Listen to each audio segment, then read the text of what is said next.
24 février 2022, commentaire sur l'actualité et même à la fin de l'enregistrement, je prévois faire une petite session de bénédiction.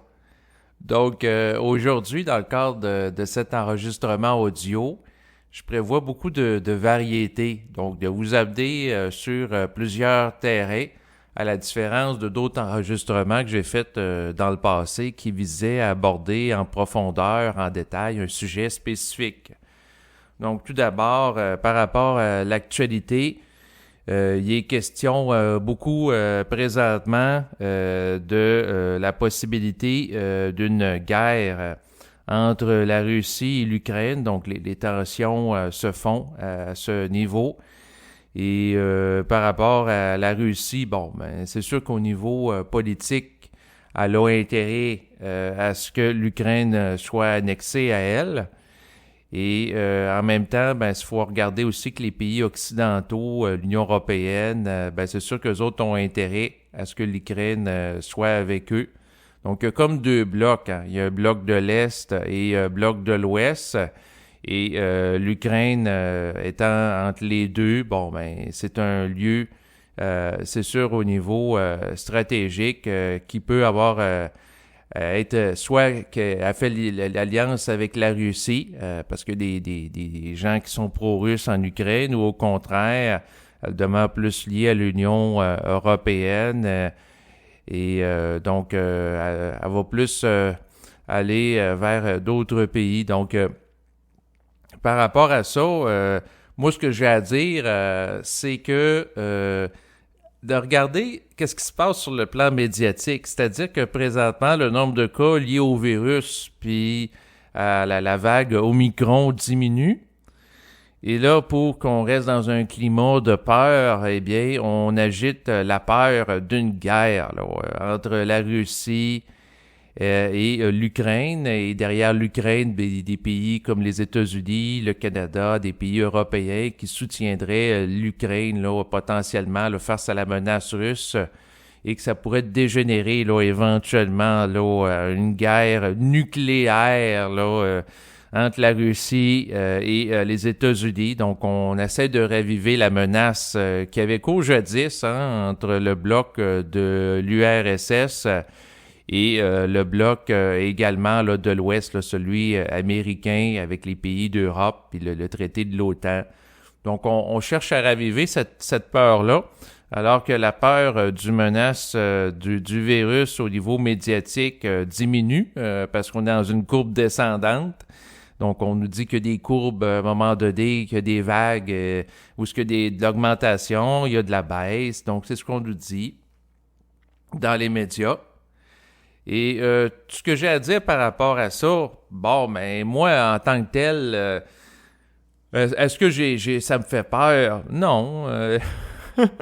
Ça m'empêche pas de sourire, ça m'empêche pas de rire, parce que ma façon que je vois ça, à chaque fois qu'on essaie de mettre l'emphase dans les médias sur une tension très grave, eh bien, ce qu'il faut réaliser, c'est que la façon que je vois ça, c'est que si éventuellement il y aurait une guerre entre les pays associés à l'Ukraine, que ce soit le Canada, les États-Unis, d'autres pays européens, versus la Russie, ben, s'il y aurait une guerre nucléaire, il y aura probablement l'intervention d'extraterrestres pour y mettre fin, car l'utilisation massive de l'arme nucléaire perturberait l'équilibre de la Terre, perturberait l'équilibre du cosmos, et les extraterrestres voudraient pas perdre la planète. Donc, c'est des tensions qu'on agite. Il faut réaliser que dans le passé, les extraterrestres avaient déjà bloqué, mis en fonction des missiles nucléaires à l'intérieur de silos là, aux États-Unis. C'est documenté par des militaires américains qui étaient là sur place. Souvent, ce que les gens font, ben, c'est qu'ils attendent d'être rendus à l'âge de la retraite pour témoigner publiquement, parce qu'à ce moment-là, bien, ils sont plus en poste. Et c'est sûr que par rapport au Disclosure Project, on en avait entendu parler, fait que les rumeurs de guerre potentiellement qui pourraient déboucher sur une conflagration nucléaire, ça me fait pas peur. C'est un petit peu comme la menace de la Corée du Nord avec l'utilisation possible d'une arme nucléaire qui pourrait attaquer les États-Unis. Ça m'inspire aucune crainte car si l'arme nucléaire est utilisée massivement, il y aura sans doute des extraterrestres qui vont intervenir pour pas perdre tout ce qui a été développé sur le plan expérimental sur la Terre. Et c'est sûr que si l'utilisation d'armes ou de technologies peut perturber la vie d'autres ordres cosmiques ou d'autres dimensions, ou la sous-structure de la réalité par rapport à l'atome, ben, les êtres qui sont menacés par ça sont légitimés d'intervenir. Parce qu'à ce moment-là, le conflit les concerne, dans le sens que ça a un impact concret sur la réalité, mais tant qu'il n'y aura pas de menace concrète sur la réalité des extraterrestres ou des êtres cosmiques, bien à ce moment-là, ces êtres-là vont sans doute continuer à pratiquer une forme de non-interventionnisme ouvert, dans le sens qu'ils ne se manifesteront pas là, à la surface de la planète. Par contre, s'ils sont menacés directement, ils sont légitimés d'intervenir parce que c'est leur survie qui entre en jeu. Mais tant que c'est la survie d'êtres humains par rapport à d'autres êtres humains, habituellement, ils n'interviennent pas pour laisser l'humanité se développer par elle-même. Donc, c'est sûr qu'à un moment donné, je discutais avec des gens, puis ils disaient « Pourquoi, après près de 2 ans de perdre des billes, il n'y a pas d'intervention extraterrestre pour y mettre fin? » C'est parce que les extraterrestres ne sont pas nécessairement concernés par la nature de la menace. Ça ne perturbe pas leur réalité, qui est la propagation d'un virus qu'on dit sur Terre là, à grande échelle, dans les médias. Donc, quand que je parle comme ça, je fais attention, parce que entre ce que disent les médias et parfois entre ce qu'est la réalité, eh bien, c'est 2 choses. Donc, on nous dit certaines choses, mais c'est pas parce qu'on nous dit quelque chose auquel plusieurs personnes croient que ça veut dire que c'est nécessairement la réalité si on la regarde avec un recul à une échelle différente. Donc, sinon, je voulais attirer votre attention sur le phénomène de priorisation de qu'est-ce qui est important dans les médias en relation avec un conditionnement social. Dans le sens que ce que j'observe au Québec, au Canada, c'est qu'après près de 2 ans de situation de crise sanitaire, eh bien, il y a un effet de fatigue de la population, ce qui était prévisible là, par rapport aux mesures. Donc, une perte de la popularité de l'adhésion d'une partie de la population aux mesures, ce qui a fait en sorte que par rapport au convoi de la liberté qui a eu cours à Ottawa, à Québec aussi, ben, il y a plusieurs personnes qui étaient favorables à ça. Et à ce moment-là, ben, ça va à l'encontre du narratif officiel. Parce que ces gens-là, les médias, les politiciens ont cherché à les diaboliser. Et là, aussi, ce qui arrive, c'est que le nombre de cas est à la baisse. Et là, on attire notre attention sur la possibilité d'une guerre là, importante là, qui pourrait impliquer potentiellement différents pays entre la Russie et également l'Ukraine. Et ce qui arrive, c'est que en termes de priorité, on va mettre l'emphase de plus en plus là-dessus. Puis dans les conversations, ce que je vois, c'est que ça devient comme un sujet prioritaire. Mais le sujet prioritaire est dicté par les médias dans le sens que si, par exemple, vous écoutez un bulletin de nouvelles et le premier sujet ou l'un des premiers en tête d'affiche, c'est la tension politique entre l'Ukraine et également la Russie. Ou si vous regardez le journal, et c'est ce que vous voyez sur la première page, bon, ben ça dicte l'idée aux gens, ça suggère, ça induit l'idée que c'est ça qui est le plus préoccupant à l'heure actuelle sur le plan international. Donc, on oriente l'opinion publique pour s'intéresser à ça. Et pendant ce temps-là, l'attention est moins centrée sur la crise liée au coronavirus ou aux manifestations qui ont eu cours. Donc, on cherche à réorienter l'attention parce que c'est sûr que la popularité des gens qui s'opposaient aux manifestations, ben, ça va à l'encontre du discours officiel. Donc, il y a certains médias qui peuvent avoir intérêt temporairement à réorienter l'attention des gens pour que l'esprit de contestation à l'égard des mesures diminue et que les gens ne soient plus dans un état de colère, mais plutôt de peur par rapport à la menace d'une guerre potentiellement là, internationale, là, une conflagration même nucléaire en différents pays qui pourrait en résulter ultimement. Donc, ce qu'il faut comprendre, c'est que derrière ça, c'est qu'on oriente la pensée des gens. Donc, si on pose la question à des gens sur la rue, qu'est-ce qui est préoccupant, il y en aura sans doute plusieurs qui vont dire « Ah, ben la possibilité d'une guerre entre la Russie et l'Ukraine. » Donc, On dicte aux gens qu'est-ce qui est important, alors que, puis on oriente l'opinion publique en mettant des priorités dans les bulletins de nouvelles. Et si les gens redisent les mêmes priorités de qu'est-ce qui est préoccupant, que les gens, soit d'un camp ou un autre, qui soient en accord ou pas avec la nouvelle, c'est ça qui va alimenter leur esprit, qui va les amener dans un courant de réflexion en relation avec ça. Alors que pour moi, dans le fond, qu'on parle de tensions politiques importantes entre l'Ukraine et la Russie, ça me préoccupe pas autre mesure. Moi, je vois ça, je regarde Poutine qui dirige la Russie, et je le trouve vieux jeu. Parce que l'optique d'envahir un territoire à l'époque du 21e siècle, pour moi, c'est un comportement d'un dirigeant qui est passé date, qui est révolu. Donc, au siècle passé, tu avais par exemple Adolf Hitler qui avait envahi des pays voisins en disant « Ah, ben, il y a des pro-allemands qui sont dans des pays voisins, qui devraient être annexés, puis que ce soit l'Autriche, etc. » Puis là, à partir de ça, il avait pris de l'ampleur. Puis là, on voit Poutine, il dit « Ah, il y a des territoires proches de la Russie qui devraient être annexés à la Russie parce qu'il y a des pro-russes, il y a des poches de pro-russes à certains endroits, puis ces gens-là méritent de joindre à la Russie. » Donc, ça me fait penser à ce type de tactique-là pour aller chercher de l'expansion. Mais l'expansion territoriale, avec des guerres, avec des soldats puis des chars d'assaut, pour moi, c'est quelque chose qui est révolu. En ce sens qu'au 21e siècle, avec le développement d'Internet, des nouvelles technologies, du cyberespace, c'est plutôt la guerre cybernétique. C'est plutôt la guerre sur le plan de la réalité virtuelle, les cyberattaques, le cyberterrorisme, qui, à mon avis, représente de plus en plus une menace grandissante. Présentement, je suis beaucoup plus préoccupé par la possibilité qu'une puissance mondiale comme la Chine participe à des cyberattaques par rapport à des pays occidentaux ou qu'elle fasse du vol de données, du piratage industriel, que la possibilité d'une guerre sur le plan physique. Donc, c'est ce que je voulais vous mentionner. Et les guerres ou les vols de données sur le plan numérique, c'est beaucoup plus subtil qu'une guerre sur le plan physique. C'est sûr, sur le plan physique, on voit par exemple des tests de missiles ou des chars d'assaut qui se déplacent. Ça attire plus l'attention des médias, des caméras.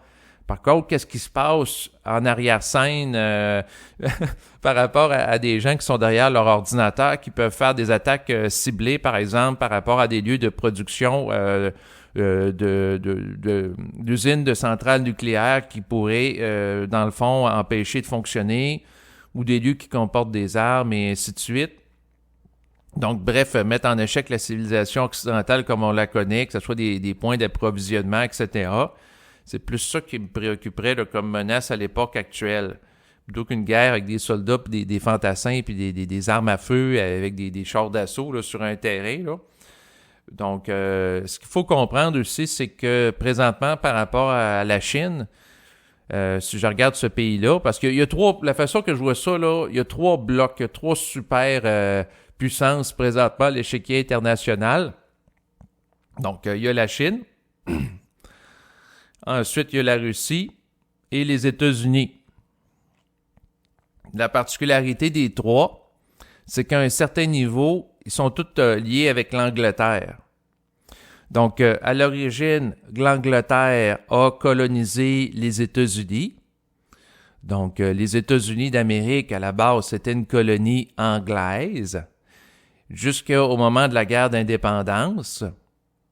Mais encore là, c'est sûr qu'après la guerre de l'indépendance, il peut y avoir des agents infiltrateurs liés à l'Angleterre qui ont de l'influence sur les politiques américaines, qui ont resté là, donc des antennes sur place. Donc les États-Unis, par leur passé historique, sont liés à l'Angleterre. Ensuite, pour ce qui est de la Chine, eh bien, la Chine, comme plusieurs pays dans le monde, comme l'Australie, des pays aussi d'Afrique, un peu partout, a été, dans le fond, sous l'influence de l'Angleterre et, à mon avis, l'est toujours, parce que le comptoir industriel de la Chine le comptoir maritime, l'endroit où il y a des bateaux. Donc, Hong Kong, bon, ben, c'est un lieu où des gens de l'Angleterre ont été. Et c'est sûr que quand on regarde la Chine, bon, ben, ça a eu une incidence au niveau du commerce international, parce que c'est un comptoir d'affaires. Ensuite, par rapport à la Russie, bon, ben, il y avait la Russie des tsars, et par la suite, à mon avis, avec l'influence de l'Angleterre, des agentures, ont amené le développement du communisme en Russie par la suite. Donc, il y a eu Lénine, il y a eu Staline, etc. Et derrière ça, on a l'impression que des pays opposés, mais ce qu'il faut comprendre, c'est qu'à la base, l'Angleterre avait une volonté de coloniser différents endroits dans le monde. Et c'est sûr qu'ils ont des agents de liaison un peu partout. Et on peut avoir l'impression en apparence que certains blocs de pays sont opposés à travers certains propos tenus dans les médias. Mais si on en regarde au niveau financier, si on en regarde aussi par rapport à des liens géopolitiques historiques, bon, ben, on peut faire la liaison à travers de multinationales ou des individus aussi. Donc, je m'inquiète pas plus qu'il en faut par rapport à qu'est-ce qui se passe là, présentement là, en Europe entre la Russie et également l'Ukraine. Par contre, je suis préoccupé par rapport aux technologies de surveillance de l'individu, de contrôle, comme par exemple le crédit social qui existe pour certaines provinces de la Chine, que ça se répande un peu partout. Et aussi la compagnie Huawei. J'ai écouté un documentaire par rapport à elle.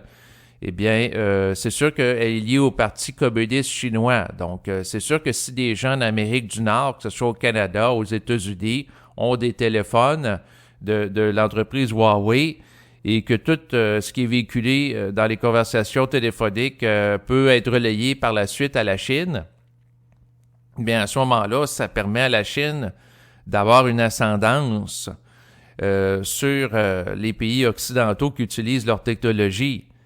À travers l'information. Donc, un adage qui dit que le savoir, c'est le pouvoir. Donc, c'est sûr que si la Chine a accès à plein d'informations qui lui sont relayées de pays occidentaux, de différentes conversations, des mots de passe, des noms d'utilisateurs, etc., surtout avec des téléphones qui utilisent la détection Google, comme par exemple un téléphone ou la détection, vocale.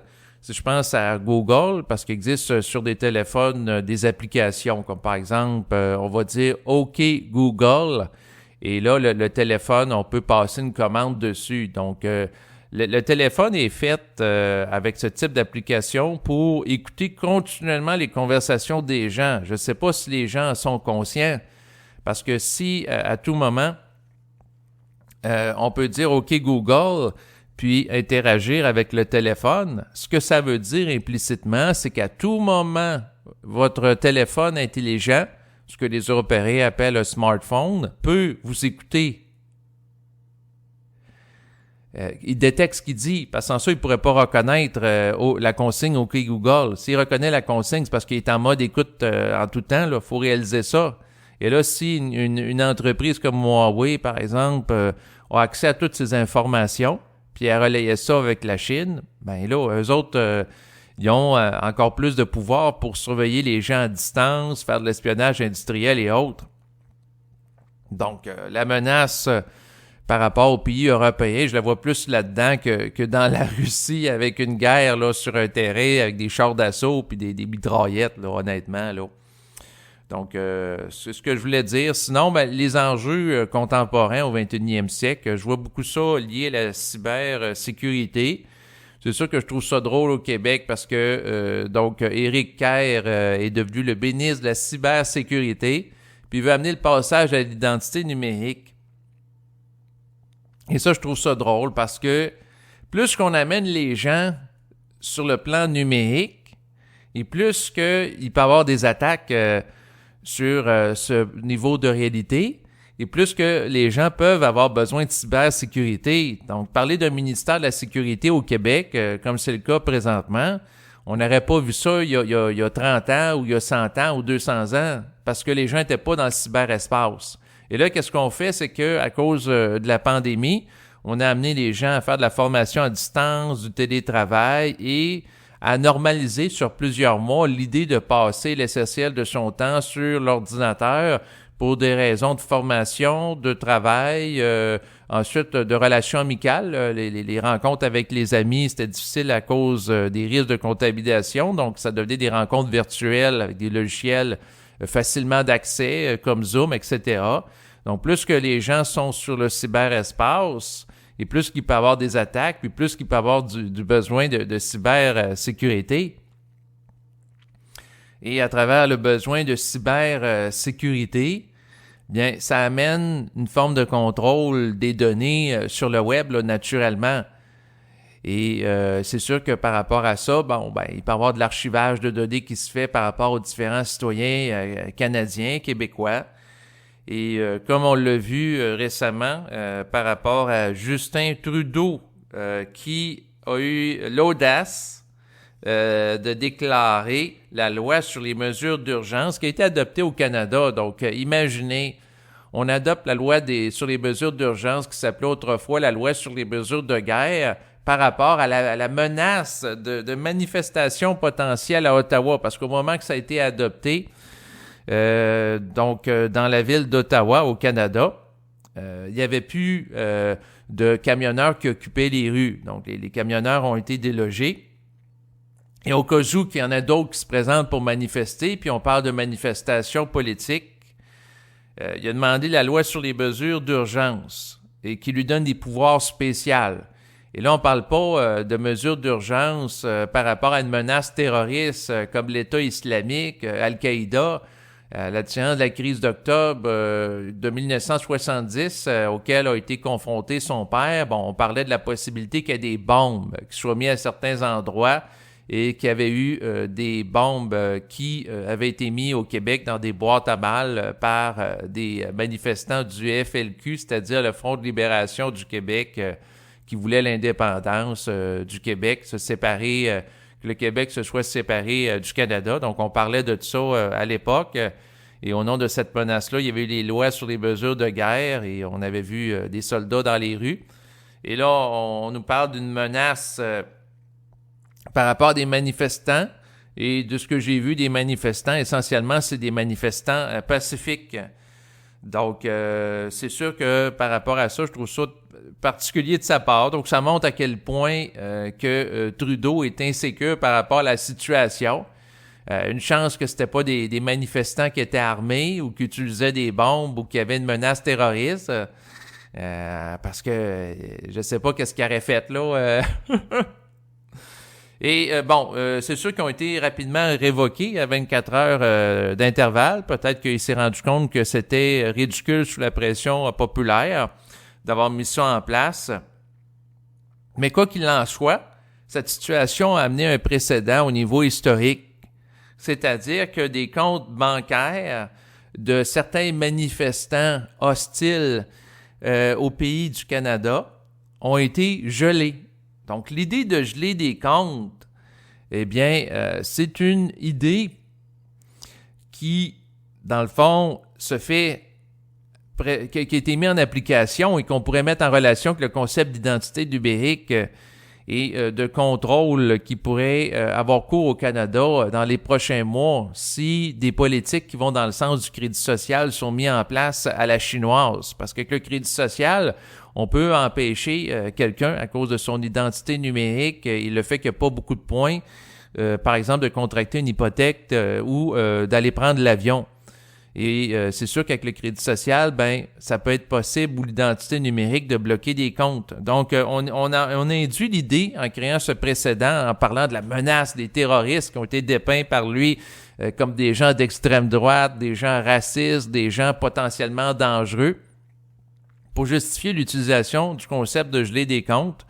Et c'est sûr que dans l'avenir, geler les comptes des gens qui sont opposés au parti libéral ou à leur politique, ça peut être une nouvelle pratique qui peut se mettre en place à travers ce dangereux précédent au niveau historique.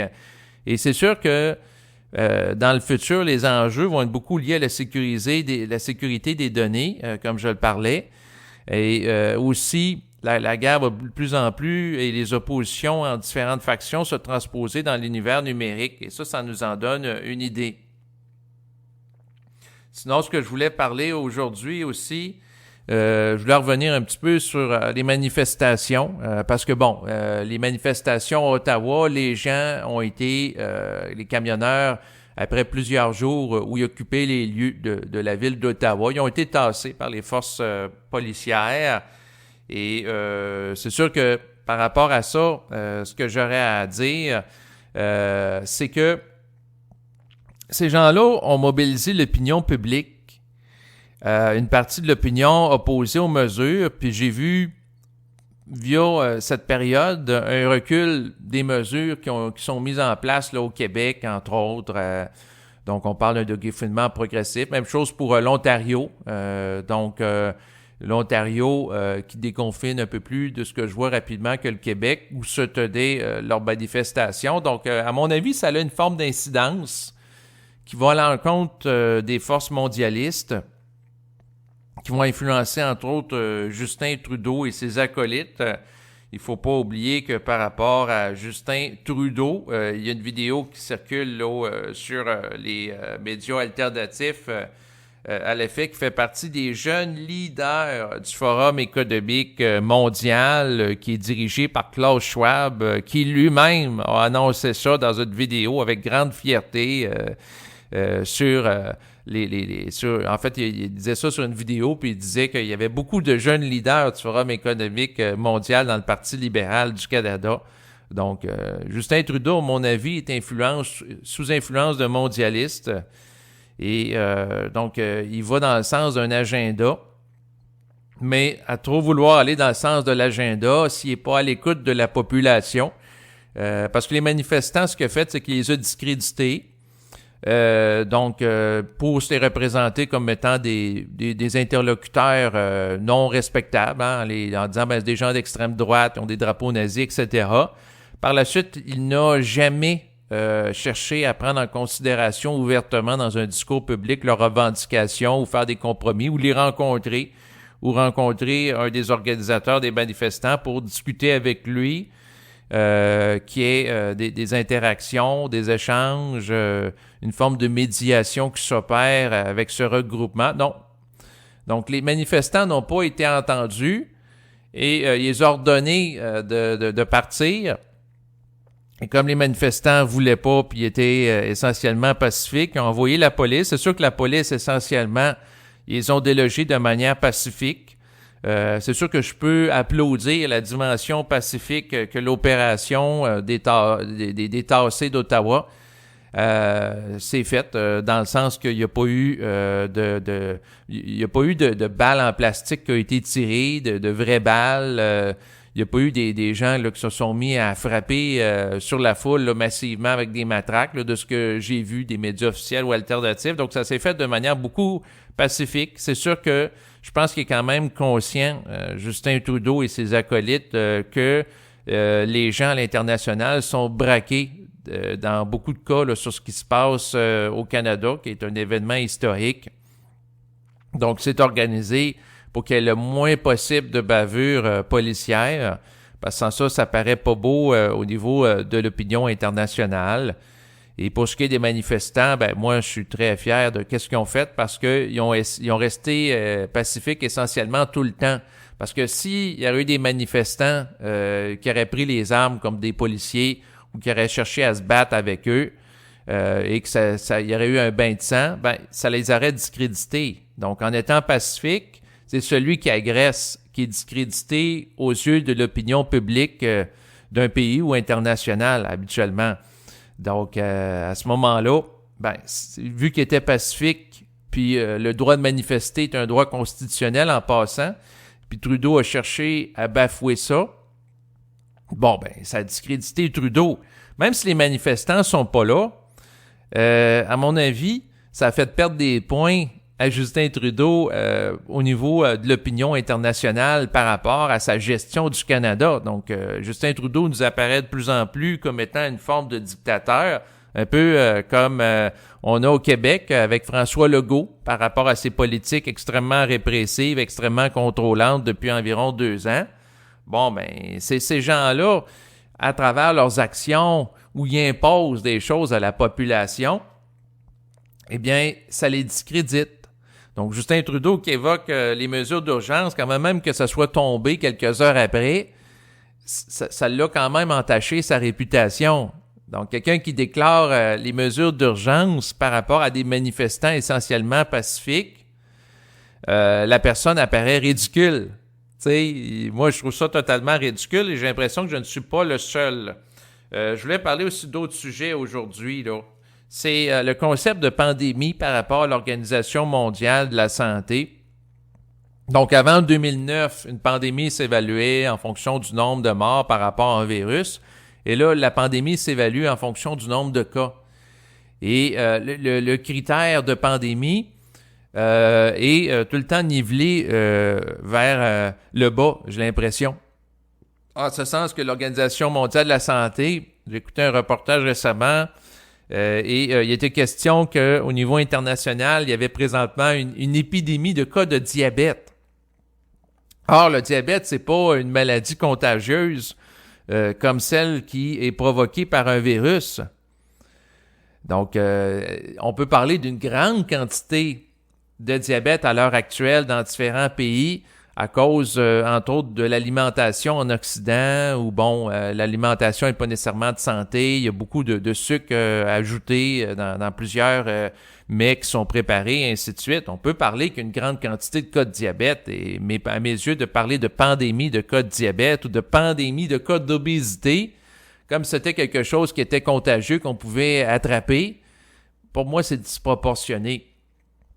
Par contre, c'est utile pour mettre de la pression dans le but que ces situations baissent, diminuent, pour diminuer ça. Donc, c'est sûr que si on met l'emphase sur la dangerosité, l'idée derrière ça au niveau stratégique, c'est d'amener les gens à agir pour mettre fin au diabète, mettre fin aux problèmes d'obésité, et ainsi de suite. Donc, c'est sûr que il peut y avoir une stratégie derrière ça qu'on peut dire qu'on fait ça, mais c'est au nom du bien collectif. On parle d'une menace de pandémie, de gens, de cas, de personnes obèses, de diabétiques, et ainsi de suite, pour amener des politiques de santé publique à réduire le nombre de cas, puis on fait ça pour le bien collectif. Mais en faisant ça, c'est quelque chose qui met encore l'emphase sur la peur.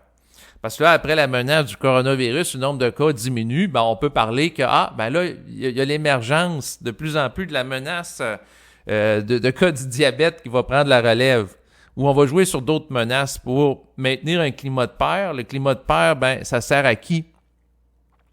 Ça sert à ceux qui dirigent pour justifier certaines politiques qui autrement ne seraient pas justifiées, comme par exemple l'ingérence de plus en plus grande dans l'alimentation des gens à l'international. Donc, c'est sûr que moi, personnellement, de la viande rouge, j'en mange plus. C'est sûr que, bon, ça me touche pas vraiment, mais il peut y avoir des gens à l'international qui vont dire, ben là, à cause, par exemple, des gens qui... il y a une pandémie de cas de cancer liés à une mauvaise alimentation qui occasionne, entre autres, des problèmes de santé graves comme manger de la viande rouge. Il y en a qui vont dire que ça occasionne, entre autres, des problèmes au niveau du cancer de l'intestin. Entre autres, ça augmenterait le nombre de cas. Bon, ben à cause de ça, on va mettre en place des politiques qui vont faire en sorte que les gens vont moins manger de viande, puis vont manger plus végétarien, voire manger des insectes comme élément substitut de protéines à la viande parce que ça coûterait moins cher à produire. Il y a moins d'énergie qui serait impliquée, puis ça serait pour le bien collectif, puis à ce moment-là, donner une plus grande accessibilité à la nourriture. Donc, c'est une façon de voir les choses. Mais tout ça pour vous dire que il y a beaucoup de gens qui cherchent à influencer les autres au niveau international, puis qui croient faire le bien. Donc, c'est ça. Sinon, ben moi, par rapport aux mesures, même s'il n'y a plus présentement là, de camionneurs dans la ville d'Ottawa ou à Québec, moi j'ai l'impression que les manifestations ont eu un impact parce que c'est drôle, hein? C'est dans la période où ce que les manifestations étaient plus vives qu'on a vu des engagements, que ce soit le gouvernement là, au niveau du Québec, ensuite de l'Ontario, puis d'autres provinces canadiennes pour réduire les mesures. Donc, à mon avis, il ne faut pas sous-estimer les manifestations. C'est sûr que certaines personnes peuvent voir une façon qui est pas tellement efficace de canaliser la grogne populaire, la colère des gens par rapport aux mesures qui subissent depuis plusieurs mois, donc les amener à manifester, les orienter sur cette voie-là, alors que en réalité, dans le fond, si les mesures diminuent, mais le Québec ou le Canada met en place des lois pour justifier, par exemple, à long terme, le port du masque ou le passeport injectable, eh bien, ces éléments-là ont une grande gravité. Mais c'est sûr que moi, je suis satisfait d'avoir été dans la ville de Québec manifester. Donc, parce que ça m'a permis de m'exprimer, puis ça a été une façon de me déployer. C'est sûr que je ne suis pas présentement au Parlement et je n'ai pas droit de parole par rapport aux projets de loi qui sont mis en place. Par contre, des politiciens opportunistes comme, par exemple, Éric Duhaime, qui voit qu'il y a un mouvement d'une partie de la population qui est grandissant au Québec et qui sont opposés aux mesures. Bon, ben lui, il peut avoir une opportunité pour aller chercher du capital politique par rapport à cette population, puis augmenter le nombre de votes, puis faire pression sur les anciens partis qui sont sur la première place des médias, qui ont leur attention pour les influencer. Et il peut y avoir une influence qui se fait pour que les gens à un certain niveau reculent. C'est sûr qu'idéalement, c'est de manifester pour les gens qui sont opposés aux mesures contre les lois qui pourraient être mises en place pour justifier d'une manière perpétuelle l'utilisation du passeport injectable, moindrement que le nombre de cas augmente, ou légitimer le port du masque dans les lieux publics, entre autres au Québec. Donc, ça, c'est sûr que ça pourrait être des atteintes permanentes à la dimension juridique québécoise si c'est mis en place. C'est sûr que je suis opposé à ces possibilités-là, mais à défaut d'agir là-dessus, en manifestant, ça m'a apporté de satisfaction personnelle. Et ce que je dois dire aussi, par rapport à tout ce qui se passe présentement, c'est que d'un côté, je m'intéresse qu'est-ce qui se passe dans l'actualité, mais en même temps, je prends du temps pour moi aussi parce que je vois qu'à quelque part, on cherche tout le temps à nous garder dans un climat de peur. Donc, dans le passé, c'était la menace du terrorisme international suite aux attentats du 11 septembre. La possibilité qu'il y ait des membres de groupes terroristes, que ce soit en Afghanistan, en Irak. Ensuite, il y a la menace des changements climatiques. Là, c'est la menace du virus, la menace d'une guerre entre la Russie et l'Ukraine. Et ensuite, on parlera sans doute de plus en plus de menaces à la cybersécurité, d'atteinte à la cybersécurité, pour justifier, entre autres, que les communications sur le web sont de plus en plus contrôlées, que les gens ont une identité de validation pour avoir accès aux réseaux sociaux, pour faire en sorte d'éviter que des gens puissent parler librement, parce que c'est sûr que si les gens sont continuellement obligés de s'identifier sur le web, il n'y aura plus de lanceurs d'alerte anonymes.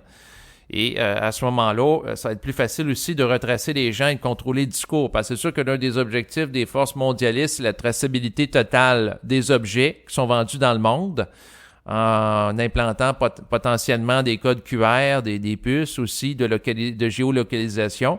Même chose pour les êtres humains sur Terre.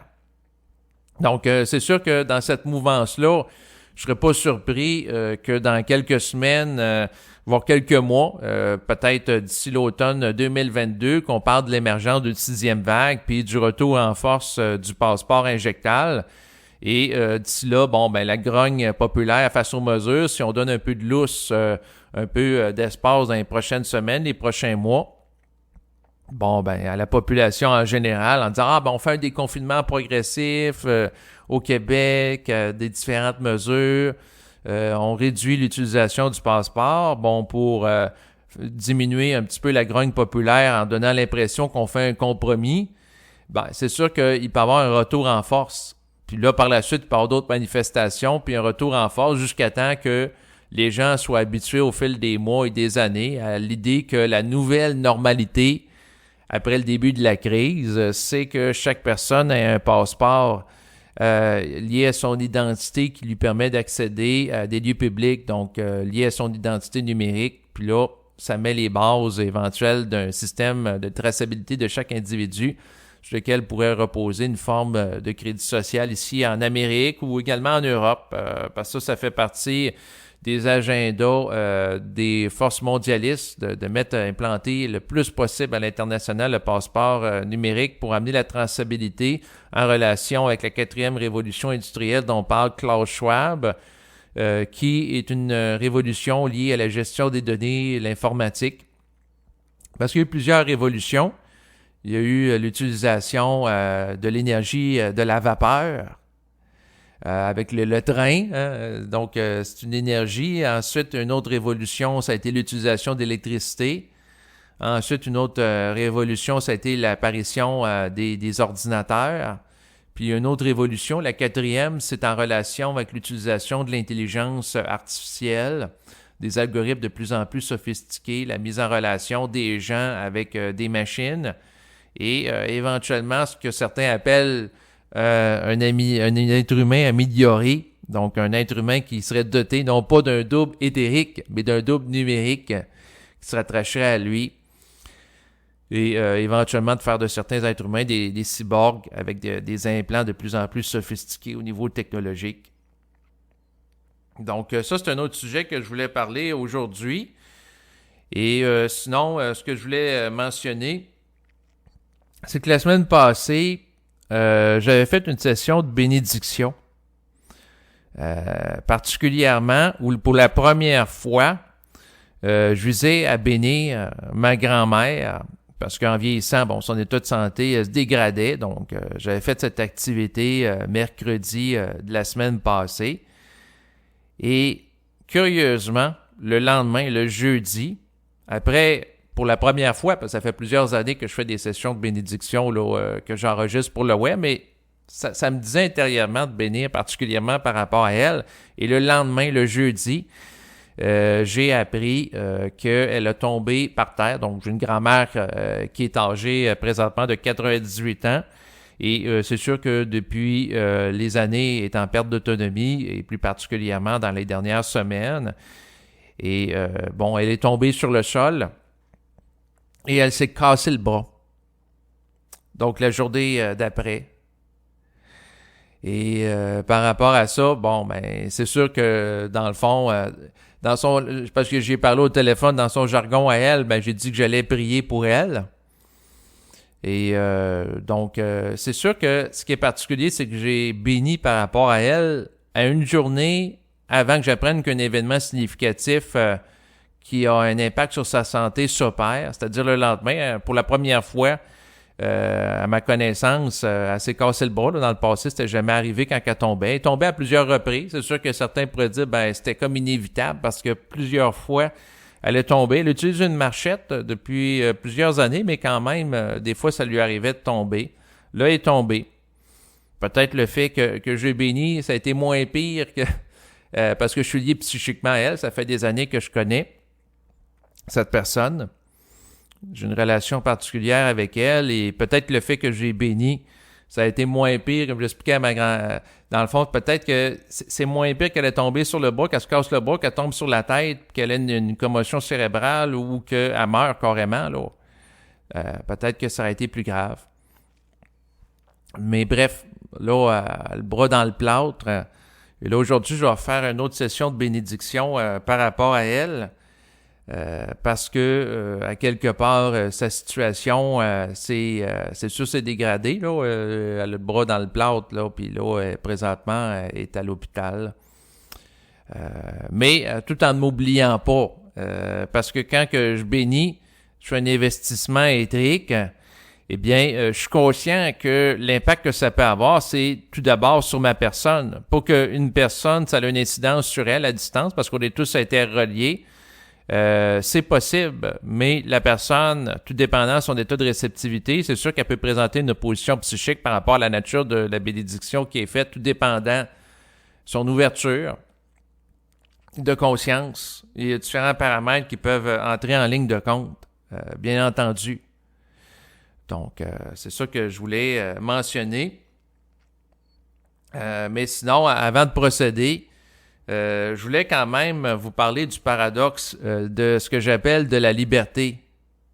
C'est-à-dire que plus que des gens vont militer pour les droits et libertés sur le plan politique en manifestant, puis plus qu'ils sont occupés à faire ça, puis moins ils ont temps de libre pour jouir de leur liberté. Donc, il y a un paradoxe qui peut s'illustrer. C'est sûr que si la personne passe essentiellement son temps dans l'activisme politique, par rapport auquel j'en ai fait preuve, là, j'ai été manifesté à Québec, par contre, je ne manifesterai pas à tous les jours. Mais si les gens le font et ont la vibration pour ça, c'est bien correct. Mais je voulais illustrer quand même le paradoxe que plus que les personnes cherchent à manifester puis à s'affirmer politiquement, que ce soit à travers de vidéos sur le web, à travers de signer des pétitions, à travers aussi de convaincre les gens de l'environnement que c'est important, les droits et libertés, ou d'aller à des manifestations en personne. Puis plus qu'elle fait ça, moins elle a de temps libre pour jouir de la liberté.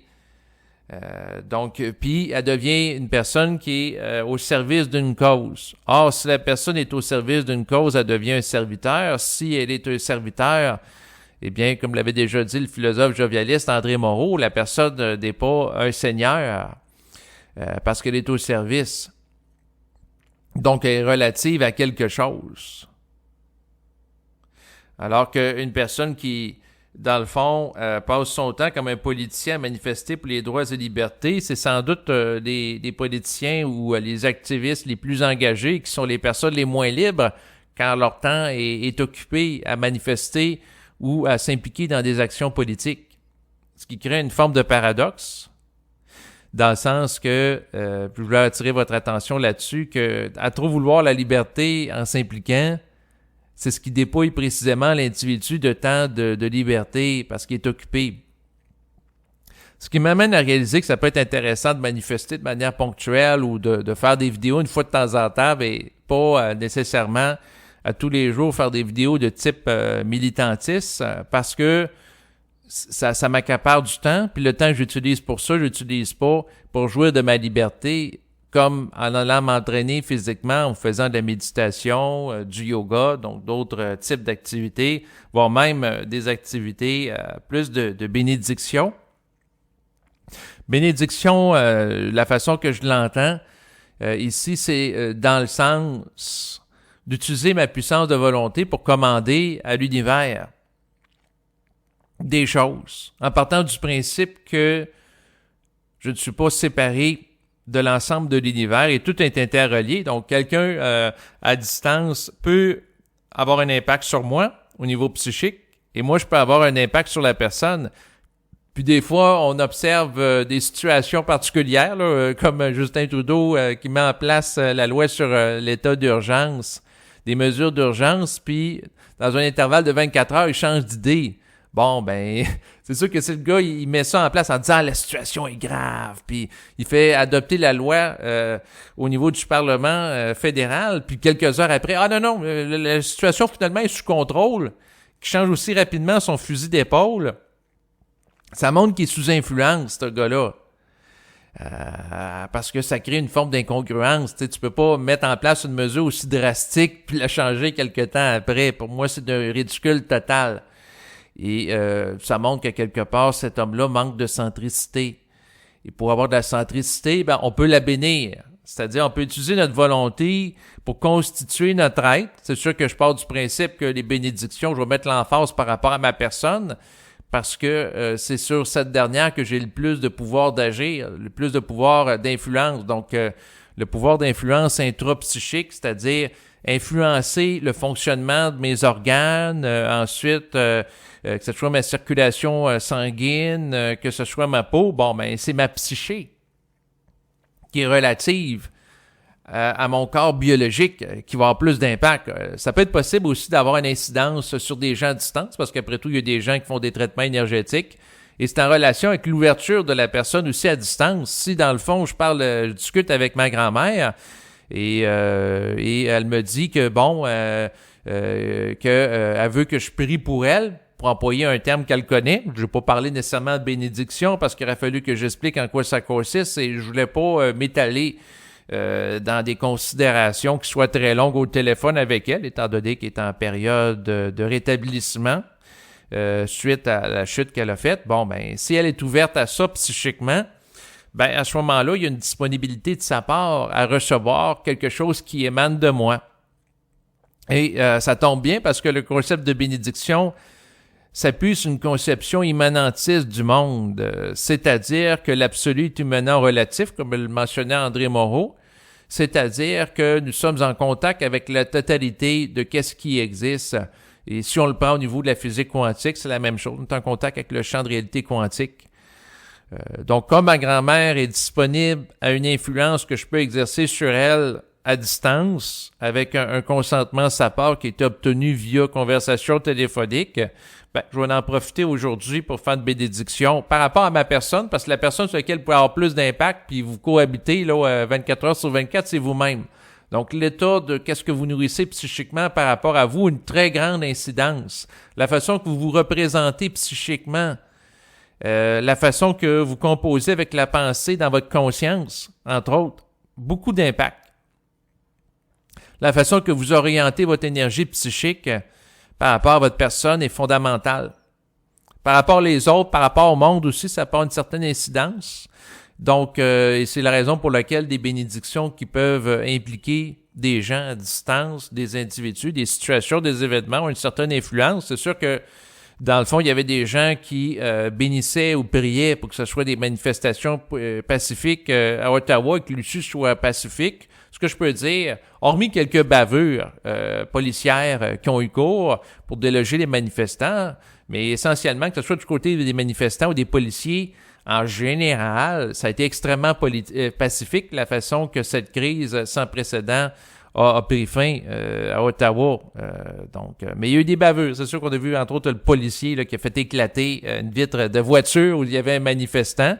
Ça a été filmé puis relayé à l'international parce que le gars, il était dans son auto. Il n'était pas, dans le fond, en train de menacer le policier avec une arme à feu, une arme blanche ou essayer de le frapper. Non, il était tranquillement dans son auto. Le policier a demandé à la personne de sortir. La personne ne voulait pas. Bon, ben, le policier a défoncé la vitre d'auto pour sortir la personne. Donc, c'est sûr que le policier a mal paru parce que cette image a été véhiculée un peu partout. Puis ça a véhiculé l'idée d'utilisation d'une force disproportionnée par rapport à une personne qui manifestait, somme toute, pacifiquement en état de résistance. C'est sûr qu'il résistait à l'influence de la police. Et à ce moment-là, ben, le policier, ça l'a fait mal paraître de par son agissement. Donc, peut-être que les manifestations du futur vont s'inspirer de la résistance pacifique que faisait entre autres Gandhi en Inde. Donc, ça, c'est une possibilité, mais moi, je continue de bénir les manifestants au Canada, là, qu'il y ait d'autres manifestations à Ottawa ou à Québec après le convoi de la liberté pour que tout se déroule dans le calme et la paix. Et sinon, en fait, ce que je veux dire, c'est que dans les prochaines minutes, je vais procéder à une session de bénédiction. Donc, s'il y en a parmi vous que ça intéresse, eh bien, vous êtes les bienvenus pour vous joindre psychiquement à moi. Donc, pour que, à quelque part, si vous joignez à moi, ben, vous pouvez bénir aussi des choses par rapport à vous. Et c'est sûr qu'en faisant ça, ben, à quelque part, ça nourrit psychiquement les éléments qu'on veut qui se déploient dans la réalité. Donc, au lieu de subir un conditionnement médiatique qui cherche à nous amener à produire de la peur, donc à être des vaches à lait médiatiques qui sont alimentées et nourries un peu comme des vaches qui sont nourries en herbe pour produire par la suite de la peur, avec la menace d'une guerre qui implique l'Ukraine et la Russie, vibrer à la peur du virus, la peur de la menace terroriste, la peur des menaces du changement climatique. Ben, on peut vibrer à d'autres choses. On peut, dans le fond, mobiliser notre énergie par rapport à d'autres éléments. Et c'est là que le rôle de la conscience individuelle est fondamental, c'est-à-dire d'utiliser notre volonté personnelle pour déployer psychiquement ce qu'on veut, puis agir en conséquence. C'est sûr, si la personne doit être en santé, ben c'est bien de bénir sa santé, mais c'est bien aussi d'agir en congruence, c'est-à-dire s'entraîner physiquement. Il faut que la pensée, la parole et l'action soient harmonisées. Pour qu'il y ait une congruence qui s'installe, c'est-à-dire une unité. Donc, là, je dois arrêter ma mise en contexte. Aujourd'hui, j'ai l'impression que je suis parti pour parler longtemps. Et là, je vais vous proposer, pour les gens qui continuent d'écouter l'enregistrement présentement et qui ont envie de procéder à la bénédiction, eh bien, de fermer les yeux, de vous déposer intérieurement de toute votre masse éthérique en tant qu'être. Ensuite, de prendre des grandes inspirations et expirations lentement.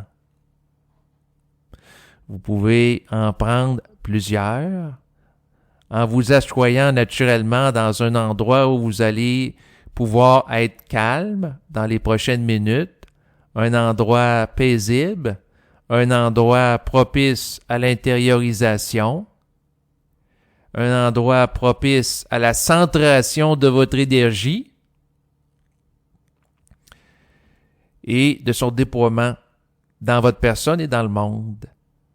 Donc, vous pouvez encore prendre des grandes respirations en vous installant dans un lieu, comme mentionné, qui est calme et à présent en détendant chacune des parties de votre corps. Vous pouvez à présent détendre vos épaules, votre dos, vos fesses, vos cuisses.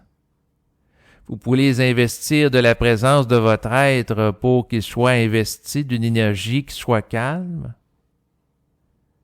propice à l'intériorisation grandissante.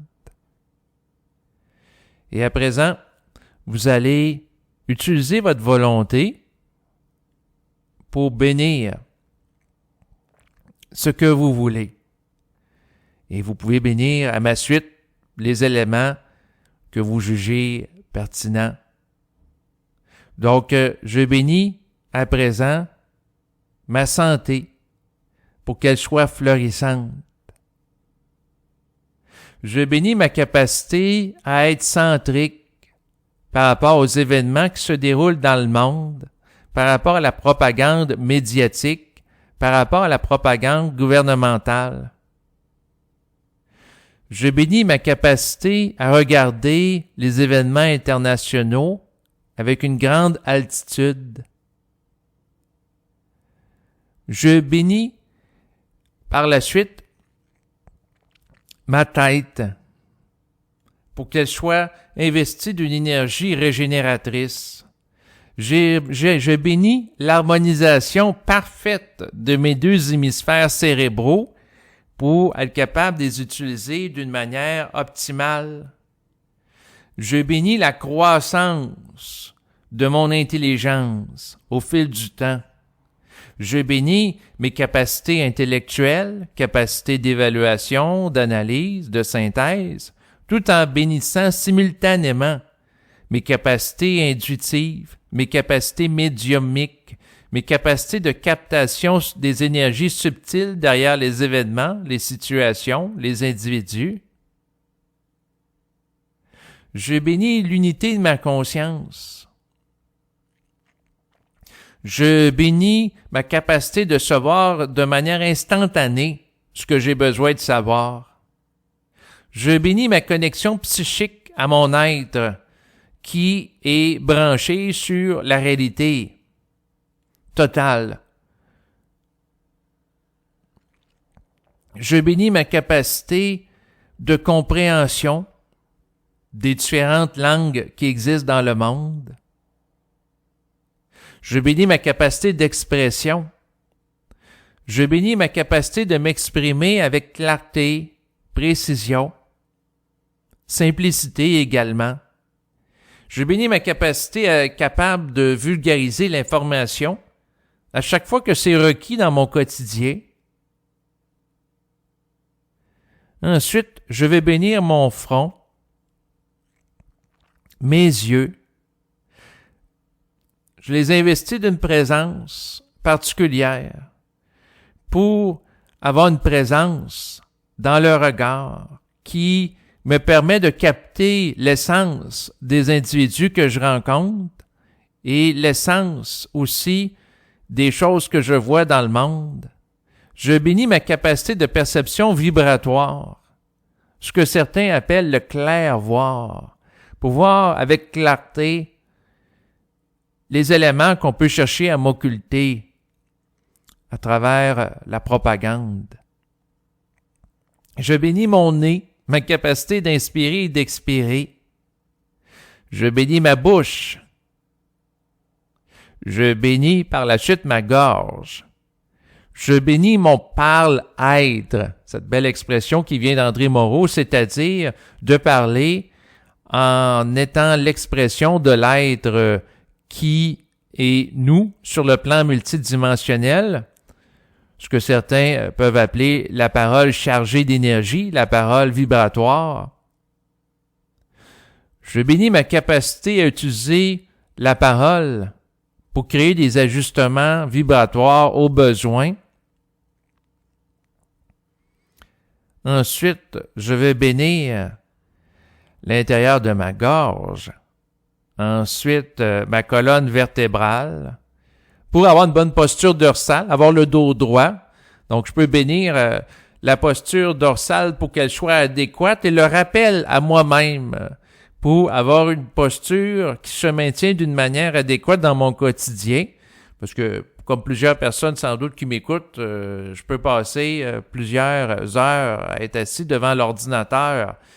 Et c'est sûr que ça demande une vigilance constante pour maintenir une posture dorsale adéquate en passant du temps devant l'ordinateur.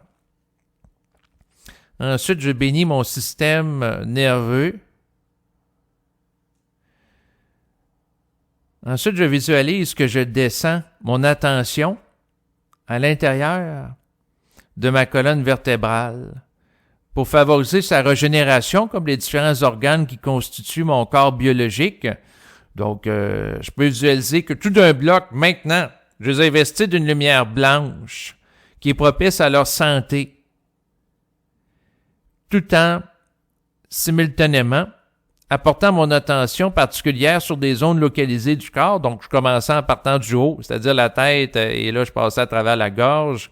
Et par la suite, je suis en train de descendre dans les colonnes, la colonne vertébrale, mon attention, en passant en revue les différentes vertèbres qui s'y trouvent.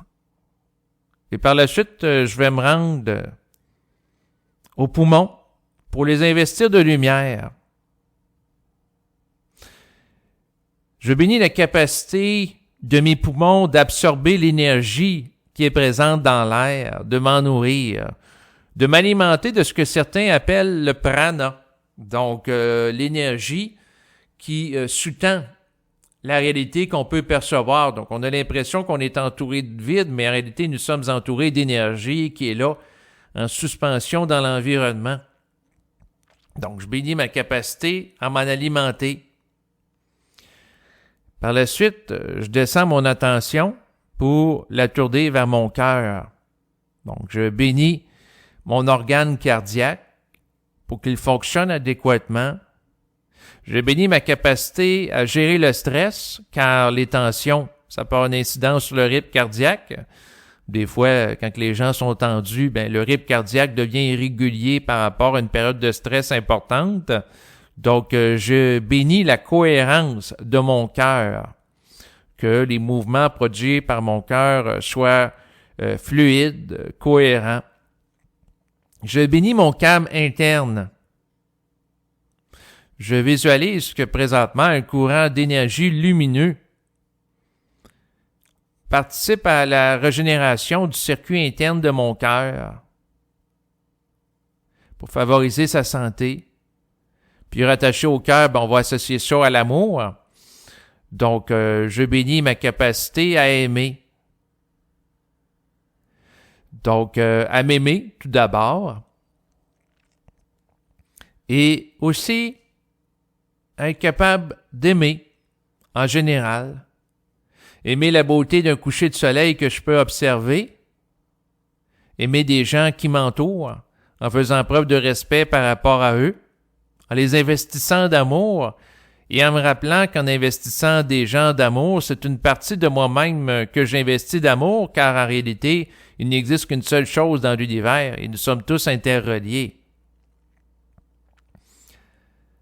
Donc, plus particulièrement, dans le cadre de cette session de bénédiction, je vais bénir avec amour ma grand-mère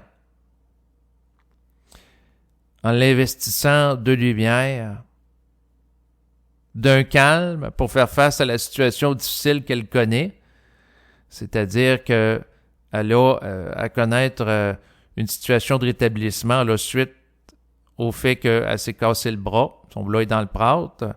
Donc, je bénis la cicatrisation de son bras pour qu'elle s'effectue d'une manière efficace. Je visualise présentement que le bras où elle a tombé est investi d'une lumière qui va accélérer le processus de sa régénération. Et comme elle est consentante pour que, à quelque part, je prie pour elle, pour moi, la bénédiction, ben, certains peuvent... ça va dans le sens de la prière. C'est sûr que je n'invoque pas un Dieu transcendant, mais je suis plutôt appel à mon être immanent pour œuvrer, mais tout dépendant comment on prend la chose. C'est un petit peu comme quelqu'un qui fonctionne avec un système bêta ou VHS pour les gens un peu plus âgés qui ont connu ces deux technologies qui ont été utilisées là, il y a plusieurs décennies, ou deux modèles pour faire une comparaison plus récente entre le PC et le Mac au niveau informatique. Donc, vous avez, c'est comme deux superpuissances. Une façon de codifier l'énergie. Ben, c'est la même chose entre la prière et la bénédiction. On prend la chose d'une différente façon, sauf que dans la prière, on va invoquer un Dieu qu'on se représente comme étant plus vaste que nous-mêmes, et dans une perspective de bénédiction, on fait référence à la grandeur en soi pour rayonner dans le monde, ce qui n'est pas pareil. Il y en a un, on s'appuie sur un Dieu, puis l'autre, on s'appuie sur nous-mêmes. Et on peut s'appuyer sur notre être en tant qu'absolu, en tant que réalité multidimensionnelle pour investir une réalité particulière de lumière. Et par rapport au cœur que j'ai investi présentement de lumière, de santé, eh bien, par la suite, une fois qu'il est rempli d'énergie, je visualise que l'énergie descend à son sein, elle circule librement, elle alimente cette zone corporelle adéquatement. Je représente par la suite que ma conscience va descendre dans mon corps pour aller au niveau des reins.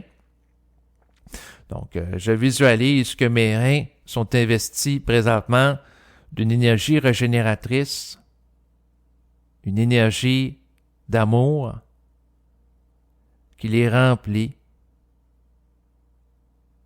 qui les alimente en énergie, comme tout mon corps biologique. Je visualise que mon intention, c'est psychiquement d'amener mon corps dans un état de santé optimal et que dans les prochaines minutes, je laisse l'énergie s'opérer en moi, c'est-à-dire que je procède à un laisser-être global se rapportant à ma personne.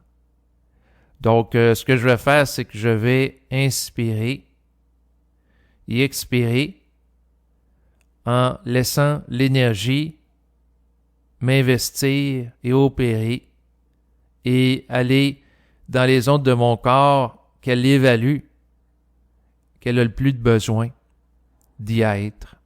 Donc, j'inspire et j'expire. Donc, je vais le faire encore une fois, où je vais inspirer, puis je vais expirer en ayant une intention de conscience accompagnatrice du vécu de la respiration pour amener l'énergie à aller où ce que c'est des zones un peu plus fragiles, s'y rendre dans mon corps biologique. Donc, je fais ça maintenant en inspirant et en expirant.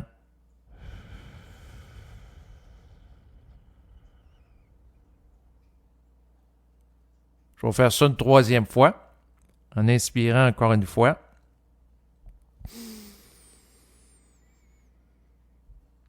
Et ensuite, en expirant.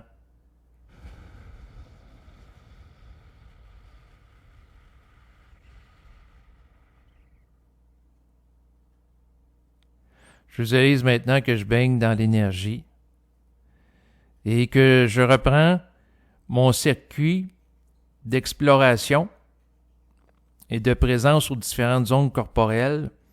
Je partais du haut vers le bas, donc j'étais rendu à la hauteur des reins.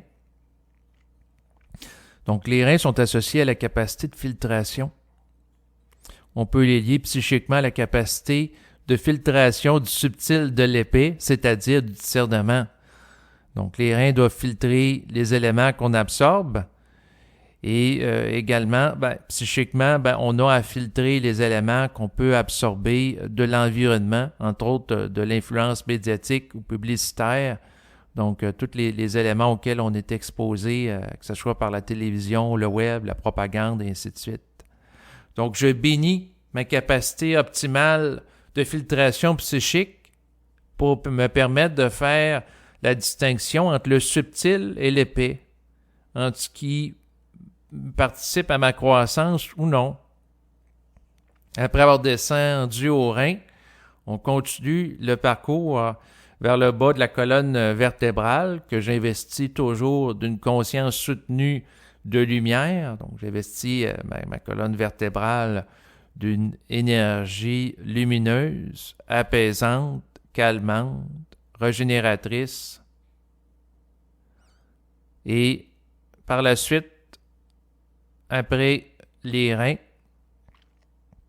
il y a le foie que j'investis également de lumière. Ensuite, l'organe sexuel pour qu'il soit en santé,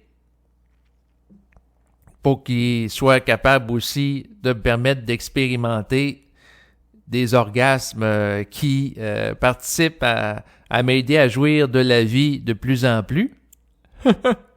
C'est bien de bénir sa capacité de jouissance. C'est sûr que les gens qui sont spirituels, détachés de la sexualité, peut-être qu'ils n'aimeront pas ça. Mais si vous procédez à des bénédictions intégrales de votre corps, ça peut impliquer, comme ça avait déjà fait rire beaucoup le philosophe journaliste André Moreau, de bénir l'anus. Donc il y a des gens qui protestaient à son égard parce qu'il parlait de bénir l'anus, son anus. Mais je suis de son avis. Toutes les zones du corps, on peut les bénir, dont l'anus. On peut bénir la capacité à déféquer. Quelqu'un, par exemple, qui a des problèmes d'intestin, c'est sûr qu'il peut bénir le fonctionnement adéquat des intestins, et ainsi de suite. Bénir sa joie de vivre. Bénir sa capacité de jouir des différents organes corporels, que ce soit les perceptions visuelles, auditives. C'est vrai, tantôt, je n'ai pas béni les oreilles. Je peux bénir ma capacité d'être à l'écoute des gens de l'environnement, tout en faisant preuve de discernement. Puis, il y a différentes zones qu'on peut bénir. Donc, j'essaie d'aller à l'essentiel à travers l'enregistrement pour pas qu'il dure non plus pendant 4 heures de temps, là, naturellement. Donc, après avoir béni l'organe sexuel pour qu'il soit dans un état de santé optimal, on peut descendre l'attention pour bénir par la suite les cuisses, les genoux, les jambes, en imaginant que du haut du crâne vers le bas du corps, c'est-à-dire les pieds, descend une énergie de plus en plus qui circule, propice à la santé. Et à présent, on peut visualiser que l'énergie circule dans tout le corps librement. Donc, librement à travers le réseau sanguin, ensuite à travers le réseau intestinal, parce que les intestins sont quand même assez longs. Donc, on peut visualiser une libre circulation de l'énergie partout à travers l'organisme humain. Et on peut visualiser que l'énergie sort par les pieds, en dessous des pieds, plus spécifiquement, pour diriger vers la terre, vers le monde. Par la suite, on peut bénir, c'est sûr, l'abondance dans sa vie. Ça peut être l'abondance de temps libre, de temps pour profiter de marche en nature, d'avoir du temps ensuite pour méditer, pour faire du yoga, pour faire du tai chi, donc différentes activités de mieux-être, advenant le cas. Si on va avoir plus de temps, on peut bénir par la suite l'abondance financière. On peut bénir naturellement l'intelligence. Ensuite, l'amour et aussi la puissance de volonté et la capacité de bénir, c'est-à-dire de commander à l'univers pour qu'elle soit de plus en plus grandissante au fil du temps qu'on va procéder à des sessions de bénédiction, qu'il y a un effet d'amplification qui s'opère avec le temps. On peut bénir par la suite l'ajustement de la conscience à l'être, c'est-à-dire à soi au niveau de l'absolu. On peut bénir la paix psychique en soi et chez les gens de l'environnement. On peut bénir l'équilibre énergétique parfait du corps biologique. On peut bénir notre capacité de rire, notre capacité de jouir, car si nous sommes sur la Terre et que nous vivons sur cette planète, pourquoi pas profiter de notre passage éphémère sur le plan biologique pour avoir un maximum de plaisir. Donc, être capable d'en profiter, un peu comme quelqu'un qui fait un voyage, c'est sûr qu'on peut se mettre dans une disposition psychique pour nous amener être capable de célébrer notre existence, de la savourer pleinement, de vivre dans la joie. Et c'est la raison, entre autres, pour laquelle, ces temps-ci, je me sens très près de la philosophie jovialiste qui met l'emphase sur la joie, l'esprit de la fête, le bonheur, qui a été développé par André Moreau, qui me permet de me sentir davantage bien que d'écouter des journalistes, des commentateurs politiques qui mettent l'emphase sur la peur, qui cherchent à véhiculer.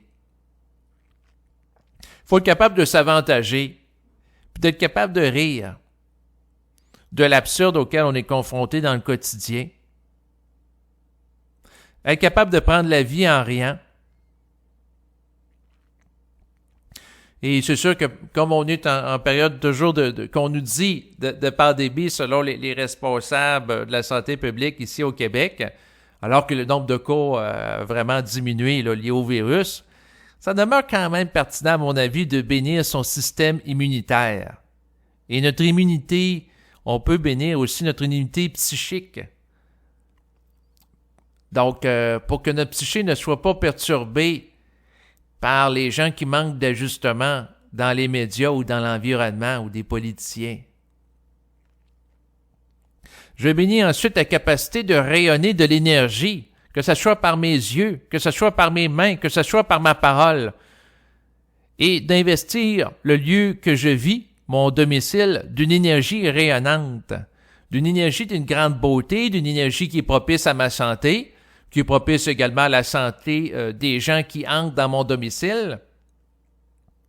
Je visualise présentement l'air du lieu où je me trouve au moment où je fais cet enregistrement, c'est-à-dire mon domicile, comme étant chargé de l'énergie éthérique, de l'énergie qui est propice à la restauration psychique, la créativité, l'imagination créatrice, une énergie qui est propice à sortir du conditionnement mental pour me donner accès à des idées nouvelles.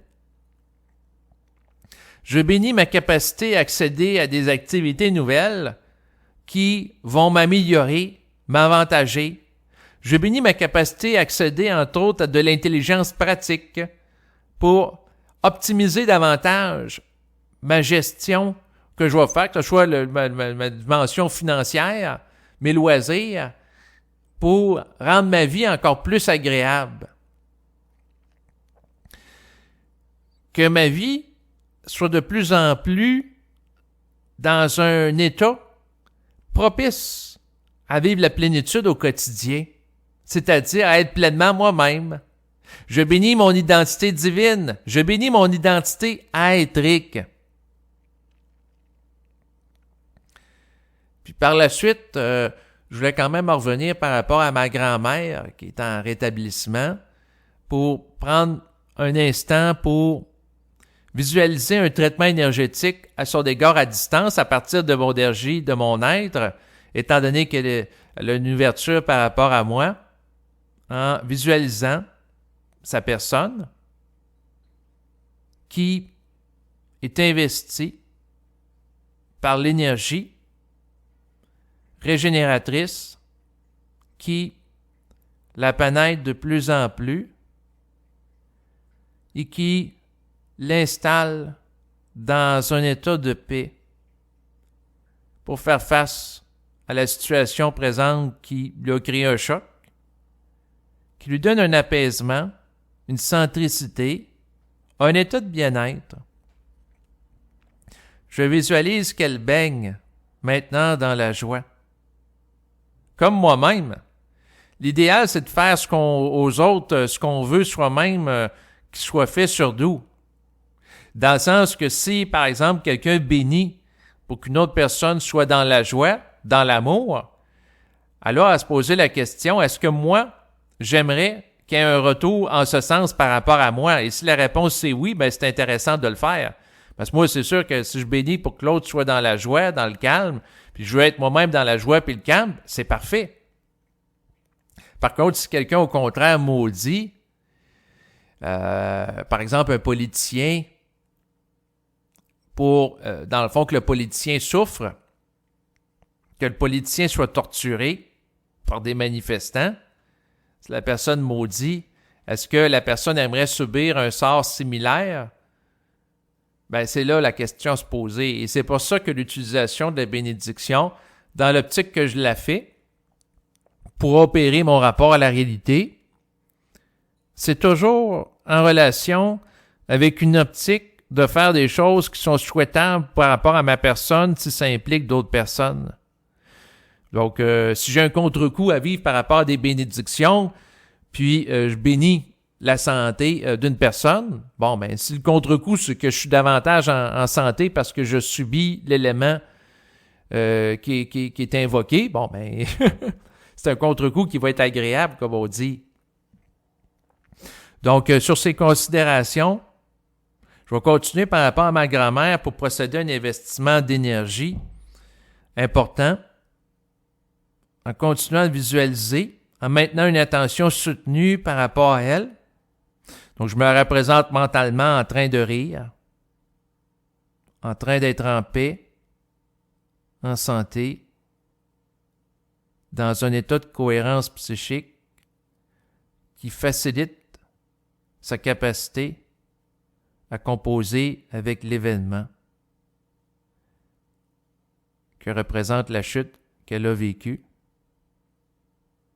Je la représente maintenant baignant dans la joie, la lumière, et simultanément, je me représente mentalement baigné dans la joie et la lumière, et j'invite les gens qui le désirent à se représenter également, mentalement, en train de baigner dans la joie et dans la lumière.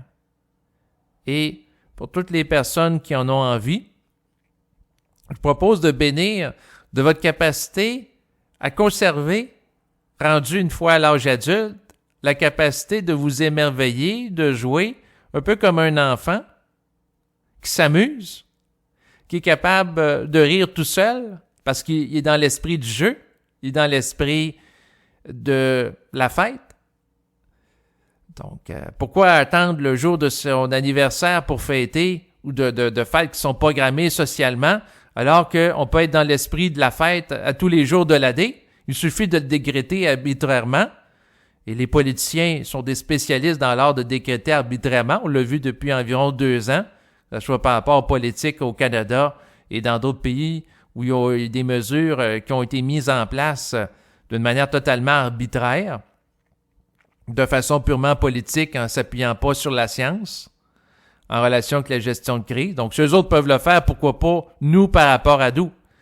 Donc, je décrète arbitrairement que maintenant, en le décidant consciemment, que je m'installe de plus en plus dans un état de bonheur, dans le rire rédempteur, dans une joie de vivre grandissante.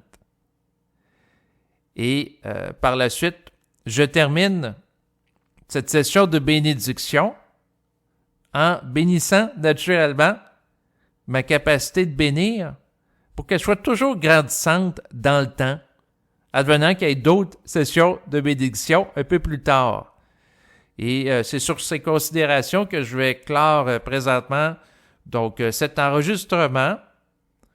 Je vous remercie de votre écoute et je vous dis à bientôt. Au revoir.